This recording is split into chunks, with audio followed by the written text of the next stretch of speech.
Testing, 1 2 1 2. Let's see, does this work? Testing 1 2, testing. Testing 1 2, test. Testing, looks like we're on. Are we on? There we go. Yeah, we're online. That looks good. Stop live playback. There we go. Okay, test that. Hey everybody, I'm just testing some stuff out again tonight. I use my Wednesdays usually to do some tests. I'm going to be running through some recording software live just to see if this is going to work. So it's a kind of a future concept show that I'm putting together that hopefully I can make work with all the details. Maybe showing how I track certain parts or certain instruments in my software. So that's just what I'm doing here. So there's nobody in the chat right now. Again, this wasn't planned. Hey David Ennis, how's it going, buddy? Again, this just jumping in. Just wanted to do a couple of tests tonight, so this isn't a planned show or anything, so you're more than welcome to hang out, chat, and see what I'm up to. I'll give it a few minutes here to see if anybody else jumps in before I start testing this concept out. What I'm trying to do is run a live recording tracking scenario to see if it's going to work. I'm actually working on my next cover song. I release these cover songs every now and then, just, you know, and do a video with it. It's kind of like my little cover series. I like doing it because it's songs that I enjoy playing, or that I, you know, listened to in my childhood for a long time, and I just want to do my own version of them, so it gives me a chance to do that. And the other thing it does, it helps me, you know, get better at using the software and recording tracks and so forth. So that's what I'm wanting to try tonight. Let me see. AR2, Gussie, how's it going? Just saying to David there that I wasn't planning on going live tonight. This is sometimes on Wednesdays, if nobody else is streaming at this time, I might go live just because I need to test some stuff out here. And one of the things I wanted to test was doing some live recording software stuff. So I'm actually working on my next track that I'm doing, like in my cover series. So I figured I might as well just do a quick test tonight to see if that's all going to work as far as that goes, because it's a little weird working with that stuff and trying to do it live. It's going to be probably tricky. Let's see if I can get my mouse here. Oh, here it is. Okay, bring my software back up. So let's see. Hope everybody's doing well tonight, staying warm in our crazy winter wonderland. So I'm just going to go to this screen here. I'm actually in the process of tracking this next song that I'm working on. It's a Pink Floyd song, Have a Cigar, and I've tracked some stuff. What I do is I get the vocals and the drums. Sometimes I'll reprogram the drums, but I get that stuff from a site called mykaraoke.net, I believe. And you buy the song, and then you can just download just the parts that you need, or you can download the whole thing if you need it. So what I do is I just get, like, I can play the guitars and the bass. Sometimes I'll program my own drums. Sometimes it's just a quick song I want to do, so I'll just use the drums that are in there and I'll bring them into my software. Once in the software, I can tweak the sound of the drum or anything like that, which is what I'm going to do with this song. The drums are there.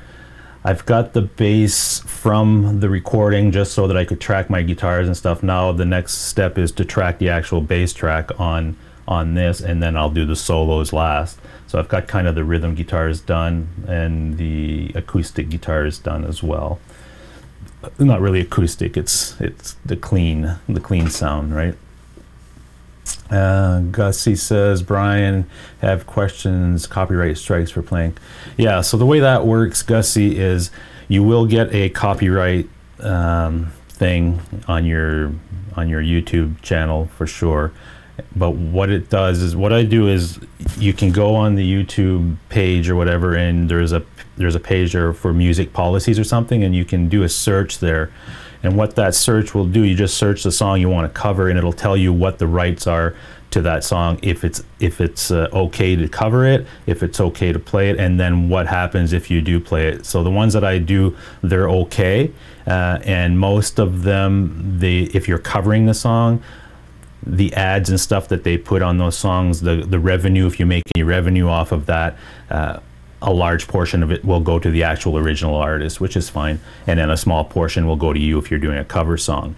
If you're just using the track, the actual track from let's say I get a Pink Floyd song and I put it on one of my videos, that all goes to the artist. But some artists don't want you to use any of their tracks, so you have to do the search in the music thing on YouTube first to find out if you can actually use it. If you can, then you're good to go. It's just you won't make, I'm not really concerned with making revenue at this point with my channel. I'm just doing it for fun and experience, right? So that doesn't really concern me that much. So when they give you, it doesn't affect your channel or your status or anything like that. It just says that, if you're going to get any, let's say you get I don't know, 20,000 views on a video, and that would net you some money for ad revenue or something. Well, a large portion of that will probably go to the publishing company that owns the rights to the song. And again, if you're covering it as an original and you're doing your own version of it, part of it you will keep as far as the revenues, and part of it will go to the publishing company or the regular artist. So that's how that works. Hopefully that answers your question there, right? Hey Ben, how's it going, Ben? Gary Holt, how's it going? Hopefully you're doing well. I believe you're in California, so you're much luckier than we are with the weather anyway. There we go. Gussie says, can you play a few bars of a song portion to be safe from copyrights? So yeah, you can play a few bars probably and get away with it. It depends on how popular the song is and the section that you're playing, if the algorithm picks it up, because it's basically an algorithm. It's a computer that's running on servers on YouTube, and it tracks all videos coming in, and there's certain things that it looks for, so like that. I did my stream, I think it was 2 weeks ago, and I showed some photography things, and one of the photography things I showed a little intro or whatever where I was doing some stuff, kind of a time lapse, and I was using my own song, which I wrote with SMEER and everything. It's registered to me, but because I go through a company like CD Baby to distribute it to iTunes and all these places, it looks like CD Baby, all it does, CD Baby takes the revenue that anybody makes from that song and gives it to me. So they gave me a copyright claim on my own song. Doesn't affect me anyway, because it doesn't say that, you're not in violation of anything. It's just that the money, any money made from that portion of the video or that ad that runs on that video will go to the CD Baby people, and then they put it in my account. So it's directly going to me. It's just another way of doing it. I tried to get them to reverse that, to say, listen, these songs are mine. If I play them on my YouTube channel, don't give me a copyright or anything like that. But it's such a friggin' mess to try to get around. I just said, just leave it. It's going to me anyway, and I don't get a strike per se. It's different. A copyright claim and a copyright strike are very different. A claim, it just says that, you're playing somebody else's material. It's okay. They allow you to do it, but money's earned from that video will go to them. A copyright strike is you're playing something that the artist does not allow. That way they can take down your video. They can, give you problems on your channel maybe. I don't know. I've never had that part of it happen to me. Let me see, what do we got here? Ben says, just play badly like me. No, you're fine. You play fine, buddy. Don't put yourself down. Gary Holt, what about uploading concert footage?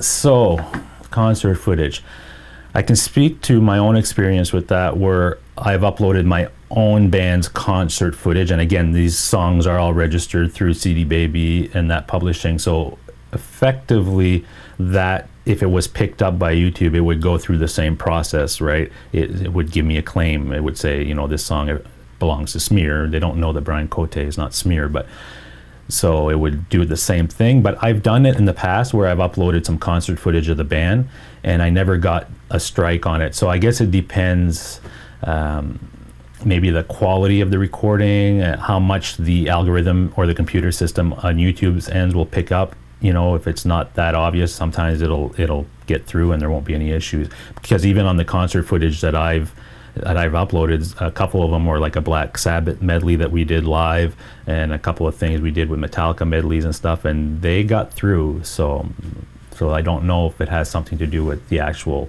quality of it that's coming out. Sonia says there's a big difference between copyright strike and yeah, exactly, right? The claim is something very different where you're kind of sharing the revenue and the artist is allowing you to use its material, knowing that you're kind of, you know, it's another revenue stream for them, so they allow it. You're not, as long as you're not doing something like stupid as far as video wise that they don't want to be associated with, maybe. But if it's a claim, then you're okay. If it's a strike, then, so the way to get around the strike is to always search in the music directory of YouTube to see, like, if you're planning to use a song or record a song or something, go in there and do the search and find out. It'll tell you, okay, this song, you know, you can't, it's gonna, the artist or publisher does not allow it. If it does allow it, it tells you what you're allowed to do with it and how it's going to affect you as far as monetization, right? Let's see. And Sonia says it depends upon the artist and copyright hold. Yeah, exactly. That's exactly what I'm saying. Hey, Guitar Hack, how's it going, buddy? Guitar Hack. Who else is in here? Sonia. Got a few of us in here tonight. Again, this wasn't a planned stream. It was just I was testing some equipment, and in order to do some of these tests, I actually have to go live with it. And it helps if there's somebody watching, obviously, so they can let me know on their end if they're hearing everything and seeing everything as I'm doing the test. So the focus of this thing was more to do a test using the recording software that I'm using, because I'm actually tracking my next cover song. So maybe going through that process, but I want to see if you guys will be able to see the tracking process and hear it through the system here, through live, right? And I want to know how the quality is and so forth. So that's why I just popped on here, and I checked briefly just to make sure nobody else was streaming, and it didn't look like anybody else was streaming right now. I think the Tone King or somebody's going on at 9, so I won't be on that long. So I think we're good. Gussie says it just scares me off from any of my favorite songs and riffs. And yeah, the riffs and stuff, I've never had an issue. I've played on my live show and whatever, and I've played, you know, riffs and things that are very, you know, very popular and that the algorithm would pick up right away. But I'm not playing the whole song, so I don't think I never got a copyright claim for anything like that. It's only when I play the full version of a song or something, then yes, they'll give you the claim, and it's fine. Let's see.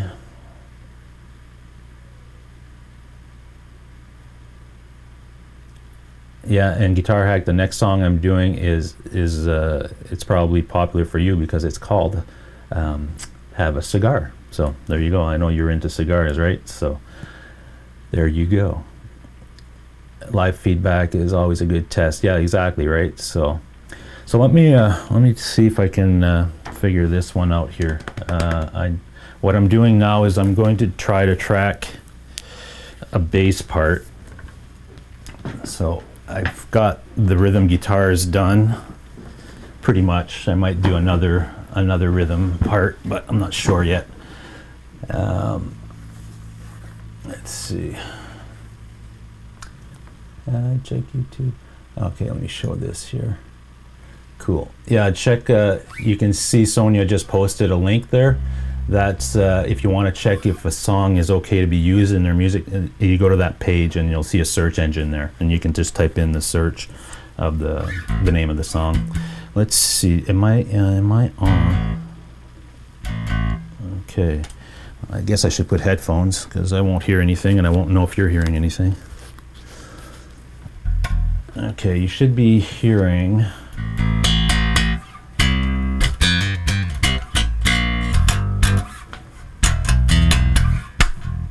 Wow, that's okay. How am I going to do this here? So one thing that I run into sometimes when I'm tracking or playing bass for some reason, and again, I've only set up my bass setup here with this direct box thing and everything recently, so I find that for some reason, to me, the bass isn't coming in very loud, right? But it does peak on my mixer. So let me bring that down a bit. Yeah, those. All right, let me see. So the way I would do it for this one, so you'll see I've got a bunch of tracks here if you look on my screen, and I've already got a bass track there, but that bass track is from the recording that I downloaded. So I download only the tracks that I need and I record the rest of them, but I needed the bass track that came with it just so that I could have a reference to record my rhythm guitars. So now I'm gonna add a track, and let's make it I don't know, some color that's referenced to me as far as bass. And then I want to get it from my input 1 of my Focusrite. Hope you guys can hear me okay here. This mic thing is sometimes awkward with this shirt. Okay, so then I'll put that in there. So you'll see it added an empty track. Let me call that bass. And yeah, because there's already one called bass, so let me just put a number 1 there. Okay. So can you hear this, the bass? Hopefully you guys can hear that. I hear it briefly in my headphones. And the other thing I have to make sure is you can hear the track, and that's going, okay. Bear with me, I'm just figuring this stuff out here as far as how it's coming across live. So if I arm this track, oh wow, okay, that's interesting. It's registering okay. There we go. All right. So let me just start this track, and then you guys will see if you hear it on your end. And there should be a little count. Let me just play that.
All right. Give me a heads up in, let me see here. So I think you guys should have been able to hear that. The issue I'm having on my end is just my bass isn't very loud coming through here. Maybe I can adjust that. Oh, okay. Interesting. So let me know if in the chat if you could hear all that, if it was super loud, if it was, if you could hear the bass at all. Microphone is just as bad as guitar. Okay. Oh, and that's the other thing, Gusty, you just mentioned something about microphone. It's something that I forgot to do, and I've got this box here that I've recently added to the studio that will mute this mic, and I definitely need to do that, especially if I'm playing bass, because that's going to come across the mic. So let me hold on, let me just adjust this mic here. All right, so let me see what sounds great. Okay, vocal. Okay, I'm just looking at the chat right now just to make sure that that came across okay. All right, let me back this thing up, and I will make a quick adjustment to my bass sound.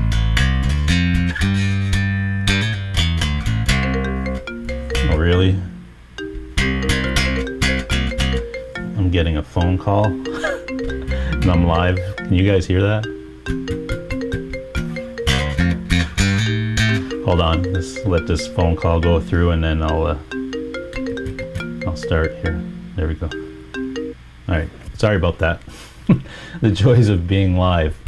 It actually sounded fairly good, and you could hear the bass. So if you can hear the bass, that's good. It's just my headphones with this system. For some reason, my bass isn't coming across as loud as I'd like it to be, but I think I can adjust it on my end here as far as the monitor settings. So let me go back and we'll restart that track. And who is singing vocals, Gussie Sill? That's just from the track that I downloaded. If you go to a site called mykaraoke.net, I believe, what they have there, you can buy the songs, and they're just performers that go into the studio and they record these songs. And what you get is you can download the full song. Obviously, if you buy the song in what they call the mix version, it separates all the tracks for you. So in this one, you had a couple of guitar tracks, you had a bass track, drum track, vocal tracks, synths, all kinds of stuff. I just took the pieces that I needed, and then I played the rest of it. So in my case, I got the vocals and I got the drums. And then I've got the strings, or they're kind of like a little synth thing coming in certain parts, so that came in as well. So that's what's happening there, and those vocals came with that track, so that's what I'm using. Hold on. Oh, we hear it. Okay.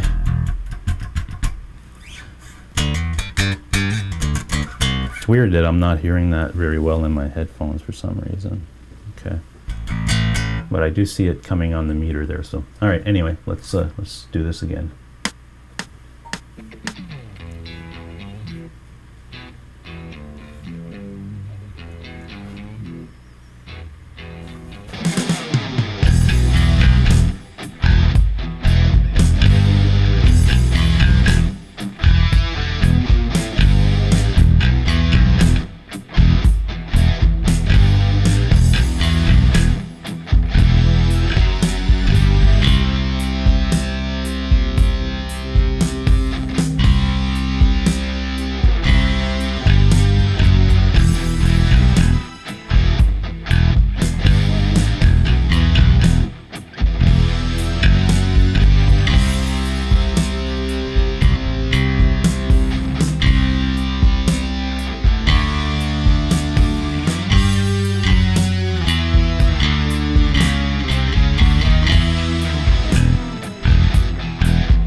Okay, so that gives me kind of a rough take of that, so that I can get a sense of levels, get a sense of the tone that I'm getting.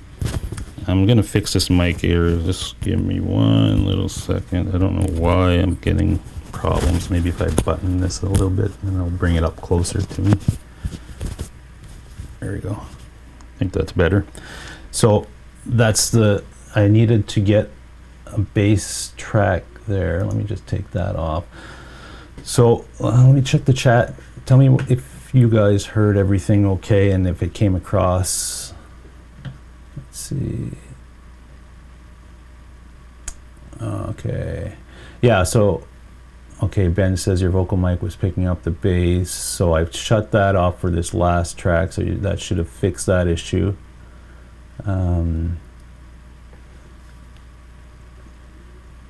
Yeah, Ben played this riff today, I noticed as well, when he was testing his phasers. And it's funny, because I started well, I downloaded this version on Monday, I believe, so I wanted to start this new song, and then all of a sudden I see it appearing in a couple of places. So, okay, let me see.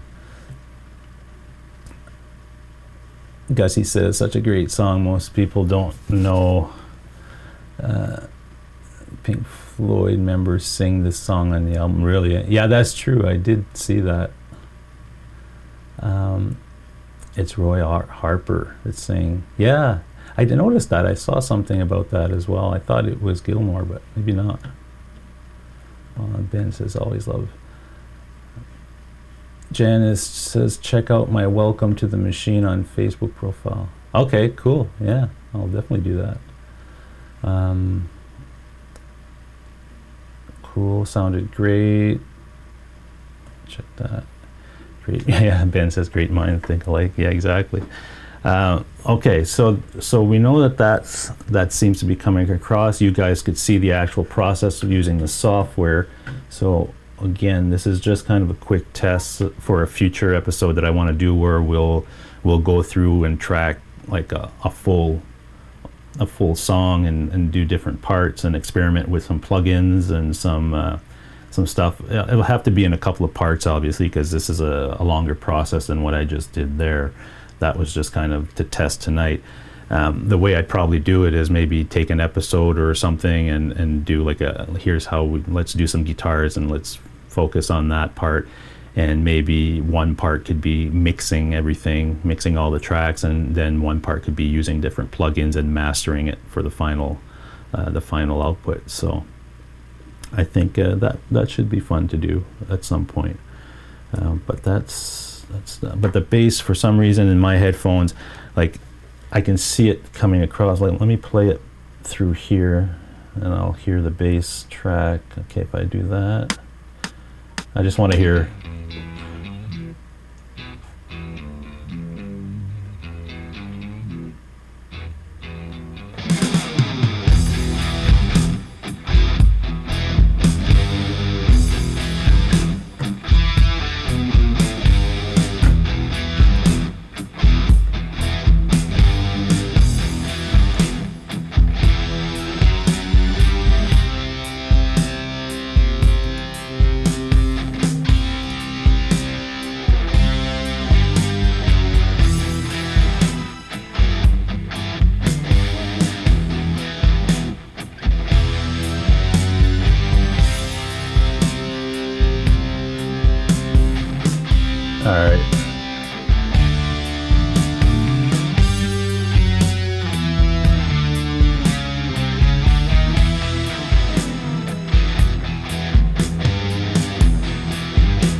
Okay, so yeah, the bass came through, but obviously it's just a scratch take, basically, is what I call it, just so that I can see if the levels are okay and how the sound is coming across.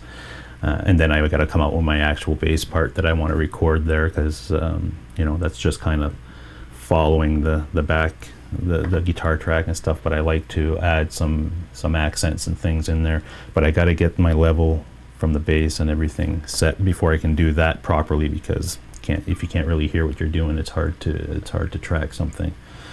I think I know how to do it. I can just turn down all the tracks through here and just lift the bass up. That way it's not going to peak, or it's not going to distort my interface, and I can hear what I'm doing. But it's been a long time since I've played bass. Sonia says, which mixing software is that, and are you doing it on a Mac? Yes, so I am doing it on a Mac, and the software that I'm using is called Studio One. It's not, you can get the software for Windows as well. It's not just for Mac. The company's called PreSonus that puts it out there, and they have like I think 3 different versions of it. They have like a real basic version for, I don't know the prices. The one that I have is called the artist version, and I think it was like $250, and it's pretty packed with everything that I need to use. There's a pro version on top of that you can get for like $500, but I didn't need all that stuff. The version below the one I have, I think, is like maybe $90 or $70 or something like that, and it's pretty feature filled. Like there's a lot of stuff on there. There's probably a few little things that may be missing from it, but for the most part, if you're just tracking some stuff and you're just experimenting, and you probably get away with just using that $70 one. And if you want to get more in depth, and I think the free, not the free version, but the cheaper version or whatever, maybe limits you to a certain amount of tracks and plugins you can use on the tracks and stuff. Maybe that's what it is. I'd have to double check what the real differences are in that, but as far as I know, that's what the deal is with that. Let me just mute that. Okay, cool. Yeah, and it's a really popular software. A lot of people are using it these days. I mean, there's tons of options out there. There's another company called Reaper that does some really good software as far as recording, and it's really cheap. Like I think it's $60 or something like that. They might even have a free version of that if you just want to kind of experiment and you know, get used to a few things. So I think that's a good option for you if you're looking to do some stuff.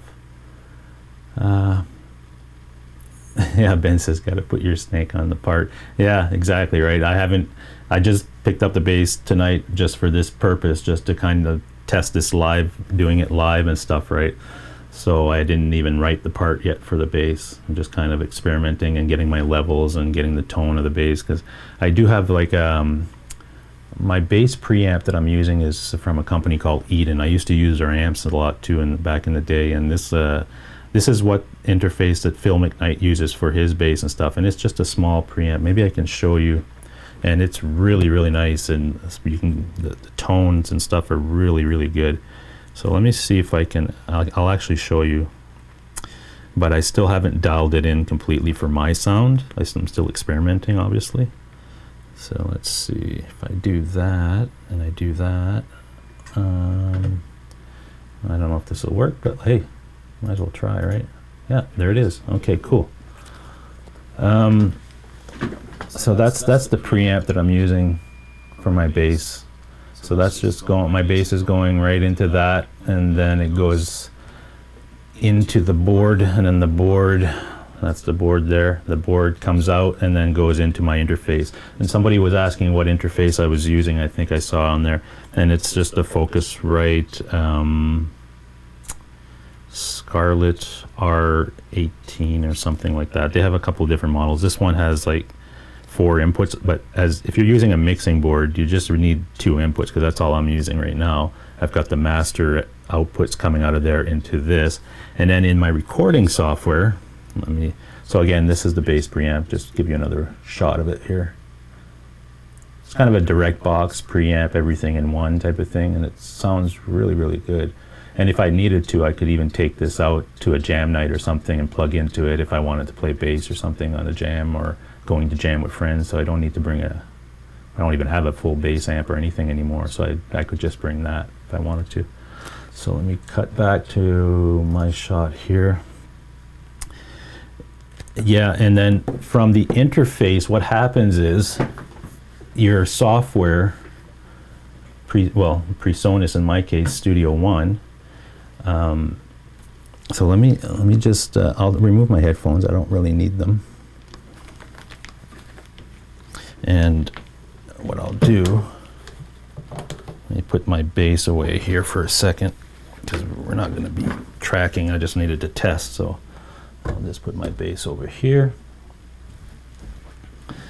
All right, so from my interface, what happens is your software, then you configure your software to work with that interface. And let me bring my the software up here for a second. And if you do that, then all you need to focus on is just input 1 and 2. And for it doesn't matter which one I use because they're both coming out of the board, and it's a mono feed. Unless I was bringing in a stereo keyboard or something, I would use both. But if you just double click in this area here, it comes up where you select a track, and then you pick, you know, your settings. I just leave it on audio, and then down here where it says input that's where you pick your input 1, 2, 3, 4, because I've got 4 inputs in the front of my Focusrite. I can pick which one I want. But in the board, all my stuff is in the board. So my Helix, my Mesa Boogie, the bass, this mic here, everything's going through the board. So I'm not focused on any of that. I just turn what I want on. And here I keep picking number 1 or 2 for the track when I want to make a new track. So if I pick number 1, I just select that, boom, there's my track, and it's ready to go. So that's just the way that works with the interface. And it works nice. Yeah, it does. But PreSonus makes some really nice interfaces. Oh, a lot of companies make interfaces. So PreSonus does make their own. And I think if you buy one of theirs, let's say you were looking for an interface and you wanted to use this software, you could buy their interface. And I think it comes packaged with this software included. So so that's an option too, right? If you're looking to save some money and you want to, and they work well together. Obviously, they're from the same company, so they're built that way. I also bought a, I can show you this if you're looking to get really, because what happens sometimes you're controlling your software using your mouse, and then you're clicking on stuff and your tracks, and you're hitting play with your space bar, and that's cool. You can do that. But I bought this little interface. It's a PreSonus interface that works with this mixing software. That I have a slider on it. I have play, pause, record, and a bunch of other features on there. I don't use a lot of the features, but it's nice to have the play, record, and all that. I can just hit those buttons, and I usually track standing up. I rarely sit down when I'm tracking because I just feel more comfortable standing up with the guitar and the bass, and I get into that zone. And that way I don't need to come to my computer. I can just have this control surface, and I'll show you what this control surface looks like, and I can just hit play and pause and all that stuff using that. So let me cut to that. There we go. So that's the control surface right there. And basically what that has, it's got your controls basically, and you could select one track and you can use the fader up and down. I use it mostly with these buttons right here. So, and you hit record and play and all that stuff. So the other thing that I like to use, and it's a switch down here, this little boss switch is connected to that controller I just showed you.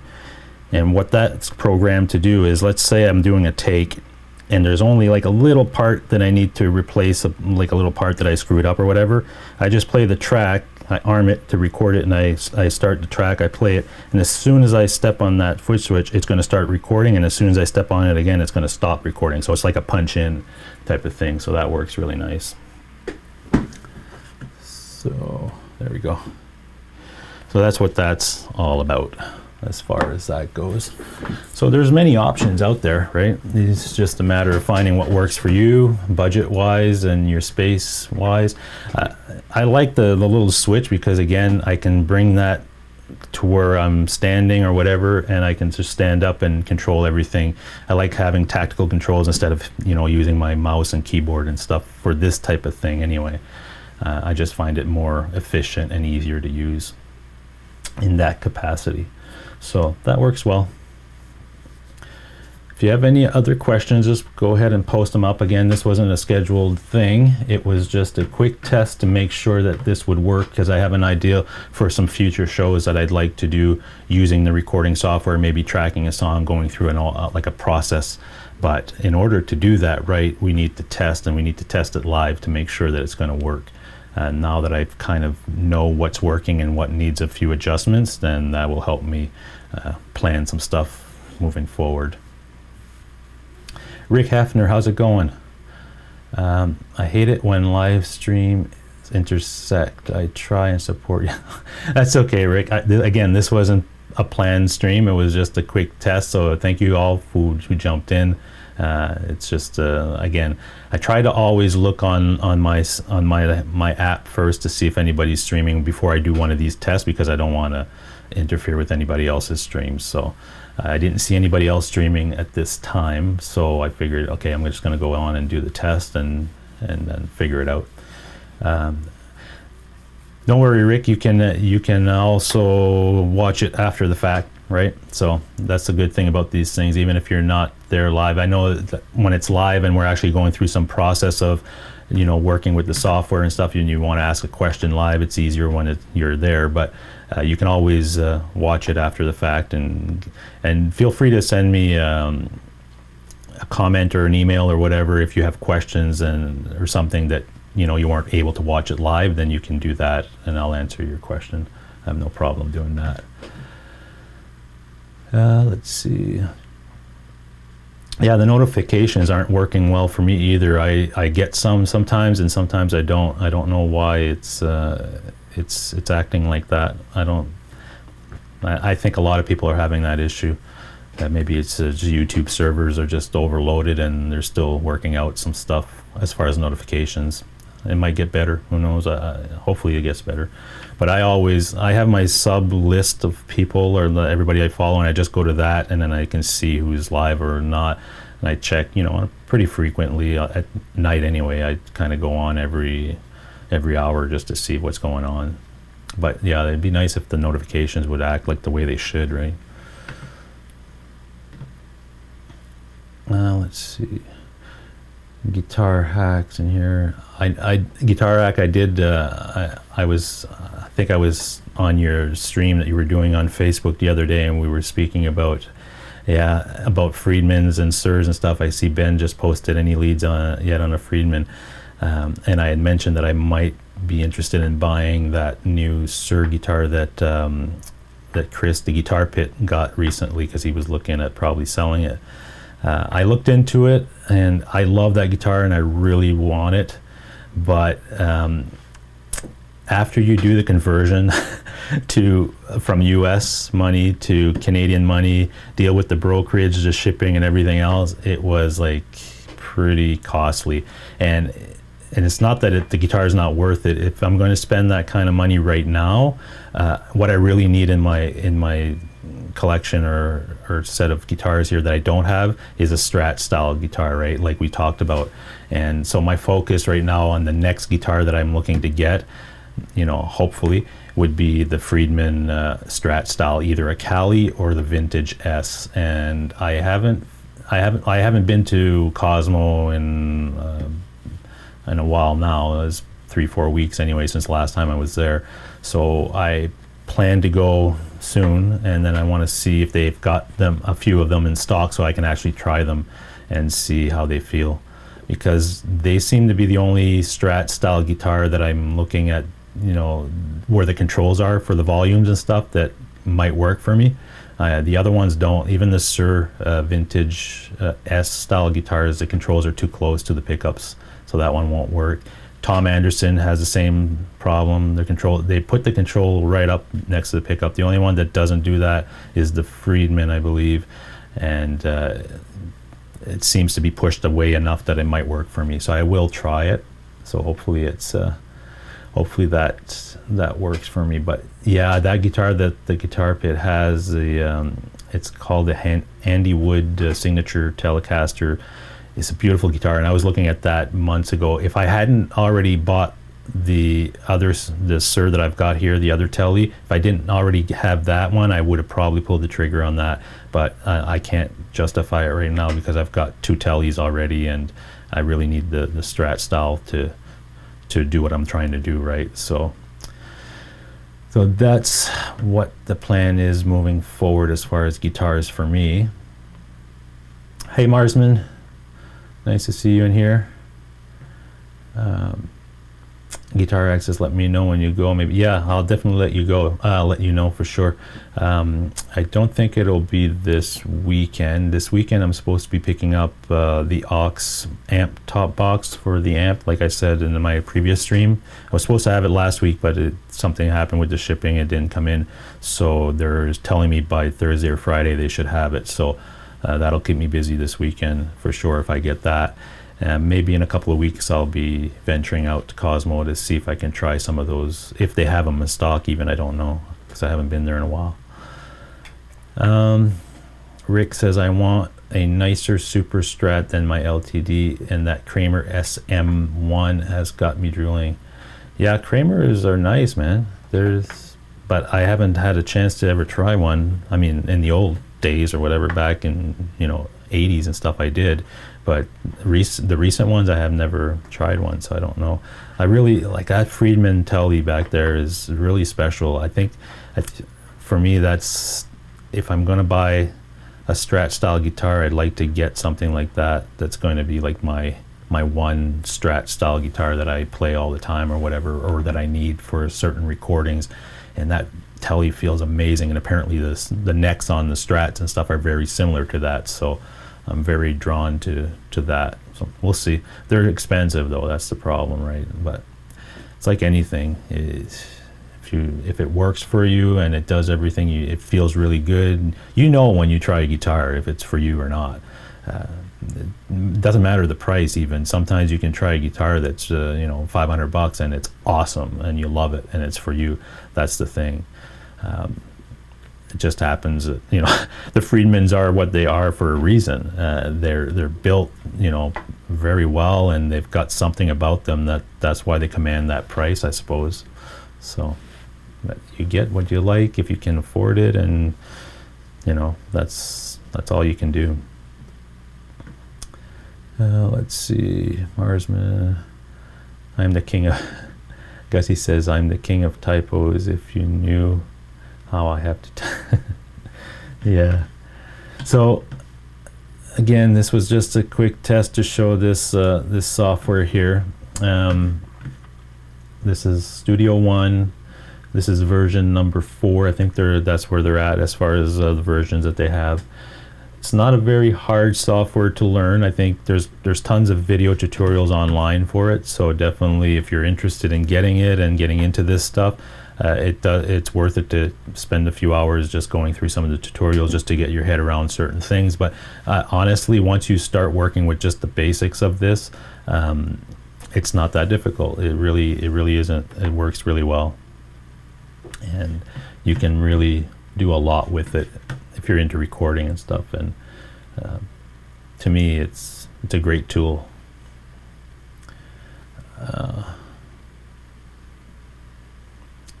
Rick says, I would love a Friedman Strat, but they also don't make a Super Strat. Well, they do make kind of a Super Strat. It's the Cali, right? The Cali has well, you can get a hardtail, but they also, most of them come with the Floyd Rose, 2 humbuckers, and that guitar is really nice too. I'm going to look at that one. I'm going to look at the Vintage S, they call it. It's their Strat style guitar.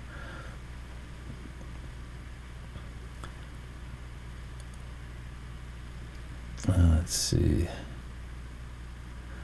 Guitar Hack says, I think I might have tried a guitar today that has my name. Oh, if it's the one, I think you posted some pictures on Facebook, Guitar Hack. I don't know if it's the one that you're talking about here. I saw a picture of, I believe it was a Les Paul and something else. I won't mention it here. You can mention it on your own chats and stuff. But yeah, they're nice. They're nice guitars.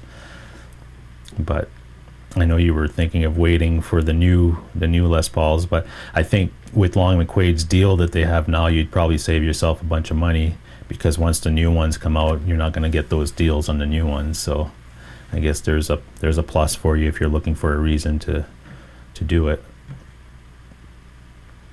Let's see, my Squire, Rick Hefner says, my Squire is awesome as I have made it. Yeah, you can do that. That's a good point. You can buy something that's not so expensive, but you can build it the way you want. At that point, you can put the pickups you want, and you know, the hardware and things that you like. As long as the guitar body itself fits you perfectly and the neck is exactly what you like, then there's a lot of stuff you can do to a guitar. I mean, guitars today, I don't think you can go wrong with anything above $400 or $500. You're getting some really good stuff here. Like this was mentioned in some other streams that I was watching, that back in the day, like I remember buying my first guitar, oh geez, this would have been early 80s, right? And I think I might have paid a couple of $100 for it, but it was junk. Like it's all they had at that point for that type of money, right? I wasn't going to be able to get a Les Paul or anything like that.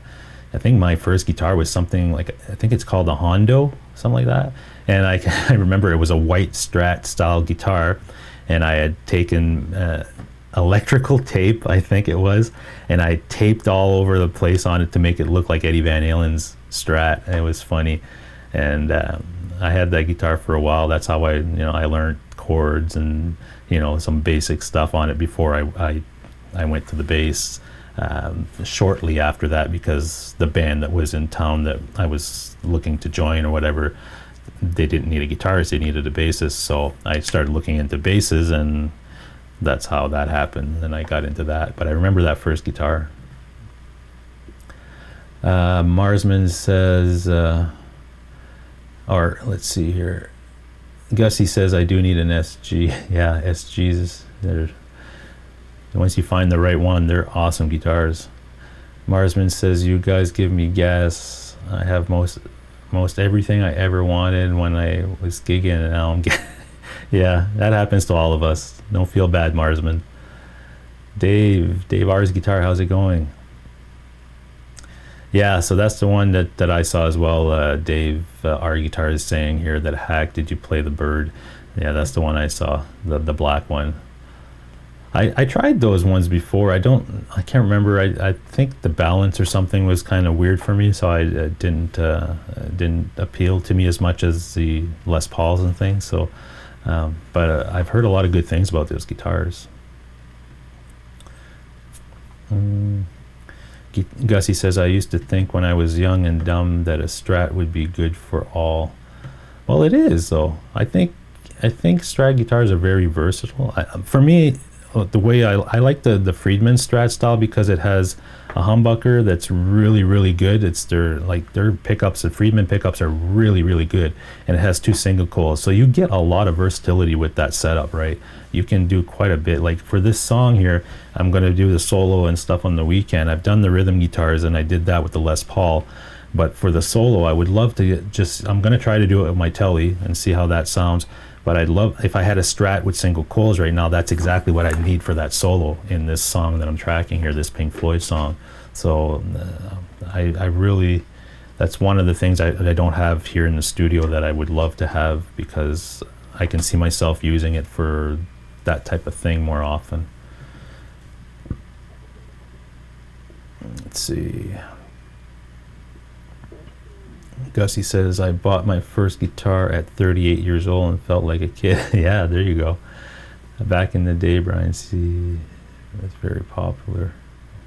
I don't know about that. Ben says, I remember Hondos. Yeah, Hondo. See,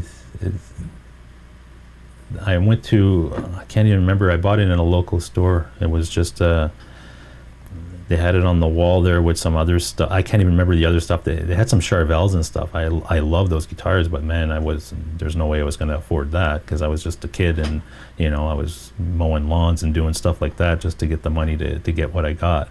And so I went with that Hondo. At least it was something, right? And it got me going, and I learned on it. But when you consider what that guitar was to what you buy today at that price point, it's like night and day. It's not even comparable. So it's definitely changed a lot. Let's see. Gussie says, I played a Firebird built. But it felt very different. Okay. Yeah, well, that's the thing, right? Anything like that is a little different than your standard type of guitar shape. It's like a Les Paul, Strats, Tellys, SGs, things like that. To me, those are your standard type of shapes that everybody's used to, that that have been around for so long. But even stuff like Explorers and Flying V's, and they've been around for a long time. It's just that they don't appeal to everybody as far as comfort and the way that they play. So, but hey, if you can play that stuff and you're comfortable with it, that's awesome. I used to have a bass that was an Explorer style bass. It was a Hammer. Hamer, I guess, Hamer or Hammer, I don't know how you pronounce it, but it played awesome, but it was a little weird as far as the balance and stuff when I was playing it. So I did prefer more like the precision jazz based stuff, more stylish, that type of thing.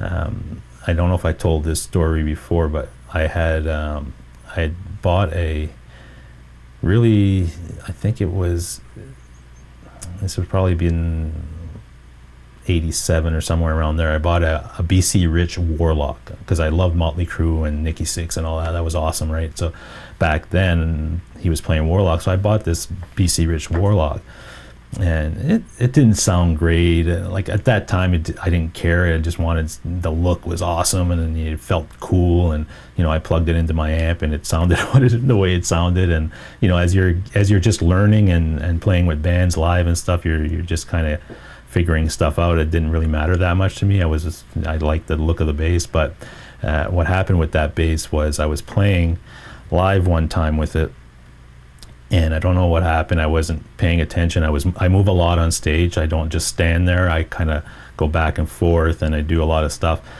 And there was monitors at this particular stage that we were playing that were kind of pushed not far enough out onto the edge of the stage where most of the time they were, and I just wasn't paying attention. And I guess I was kind of walking fast towards my end of the stage, and the singer was kind of backing up, so I had to avoid him. So I moved over a little bit, and I kept walking, and I ran right into that monitor. I went down, and those basses, if you know anything about Warlocks, they're very pointy type of instruments. They're all edgy and stuff. I fell right on it. It poked me right in the chest. I lost my breath. I thought I almost killed myself. The bass didn't really do any, like, I mean, obviously it was all out of tune and everything. It scratched it, but it didn't break it. I'm totally surprised that didn't break. But it was a painful experience, and I didn't play it after that. I got rid of it, and then I went back to my standard style of basses, and I was a lot more careful after that on stages and things where I was not paying attention. You get into your show and you got an audience and everybody's into it, and you just get into it, and you're sometimes not always paying attention. So that was a lesson learned for sure, but that hurt. Let's see, I'm just going to go another couple of minutes here. It's almost 8:30, and then I'll get off. I know that Tone King's I think he's doing one tonight with Phil McKnight, right, at 9 o'clock I saw. So if that's the case, I want to go check that out. Let's see. Marsman in 72, the old guy next door gave me a 40s Martin tenor guitar and gave me lessons. Then the guys needed a bass player. Yeah, see? But that's sometimes that happens. And he says, hell, I was already playing 4-string, which he still had the Martin, traded it for a Kingston bass that had Mount Everest action. Yeah, yeah, Mount Everest action. Yeah, that's when you're young, you're just learning, you're joining bands, you're figuring stuff out. You don't always have and we didn't have back then the tools we have now to research stuff and to get information. You bought a magazine or something, and maybe back then when I was buying magazines as a kid, I wasn't buying them to read a bunch of articles. I was buying them to see the pictures of the bands live and look at the guitars and stuff, but I wasn't, you didn't get the information you have now as far as going online, doing some research on a guitar or something. You get a lot more information, right? So you can pick your guitars and stuff a lot easier and do something more informed as far as that goes. Let's see. All right. So anyway, guys, thanks for, let me cut back here for a second. Hey, Lefty Mike, how's it going? There you go. All right. Lefty Mike, you joined us right at the end, so you'll have to watch the replay if you want to to see what we've done. Dennis Bro says, had a Dean 79 series ML, loved it, but it was a big ass guitar and it would knock shit over. Yeah. Yeah, I don't know that guitar, Dean 79 series ML. No, not familiar with that one. But anyway, thanks for coming on, guys. Again, this gives me a good insight on how to do this as far as with the recording software. And I think in a future show, the way I want to do it is start from scratch with a song and go through the process of tracking stuff, answer some questions as we're doing it, and try some stuff live, you know, just to see how that'll work out and give you some insight on this particular software. But even though I'm using Studio One, a lot of the stuff that I could be showing and doing on there will be applicable on a bunch of other software that you're probably using, whether it's Reaper, Pro Tools, or Logic, or anything like that. You're probably going to be able to do a lot of this stuff, right? So again, thanks guys for everything and joining me here, because if nobody's here when I'm doing these tests, I can't get the feedback and I won't know if it's all working right. So much appreciated. Let me just bring this over here and this over here, and that's good. How do I? All right, that's cool. So again, thanks guys. We'll again, I got a show next Monday, 7:30 p.m. Eastern time. It's called Monday Night Ramble. It should be another good one. I'm putting some stuff together for it now, and released a video on Monday, which is the last cover song I did, which was a Kansas song. If you have a chance, go check that out. And the next cover song that I'll be doing will be the one that we listened to a little bit tonight in this. I've got most of it done. I've got to do the lead guitar and some other stuff, the bass track, and that's a Pink Floyd song, Have a Cigar. And I got to figure out what to do for the video of that too, because that's the other thing when you're doing the video parts of all these songs is you want to try to do something different once in a while, right? And just playing the guitar part or standing up and having different camera angles it's okay, but I want to try something different, so I'm going to have to think about that a little bit to see if I can come up with a different concept for this video. It's a lot of work, but it is what it is. I Rock the Blues, nice show. Yeah, thanks man, thanks for joining. All right, so we'll see most of you guys probably tonight on Tone King's live stream, and we'll see you. I think Ben is having a show tomorrow, if I'm not mistaken. Guitars with Canucks, that's at 8 o'clock. Guitar Hack, I don't know if you're doing one tomorrow. Guitar Hack usually does one at 7, I believe. If not, he can post it in the chat here, correct me if I'm wrong. So I know that there's a lot of live shows that happen, so we'll see you around for those for sure.